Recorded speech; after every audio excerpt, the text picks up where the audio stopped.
जी, इस सिलसिले में जो सबसे ज़रूरी बात है वो ये है कि जिस चीज़ की कमी हमें महसूस होती है वो उर्दू अल्फाज का दुरुस्त तलफ़ुज़ आलमी सौती हरूफ तहजी में वो हमें दरकार है।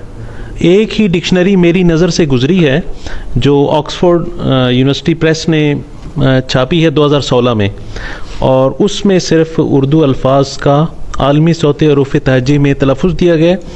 उस हवाले से भी मेरे कुछ ज़हन में ऐसी बातें हैं जिनमें मुझे लगता है कि उसमें कुछ बहुत ज़्यादा फैलाव आ गया है। मसलन ज़्वाद, ज़ोए, ज़ाल, इनकी अदायगी हम पाकिस्तान वाले एक ही तरीके से करते हैं, एक आवाज़ के साथ, तो उनमें अलग अलग दिखाई गई आवाज़ें। इसी तरह आइन के लिए, हा के लिए उसमें अलग अलग दिखाई गई हैं, जो जैसा कि हम ऐसा करते नहीं हैं।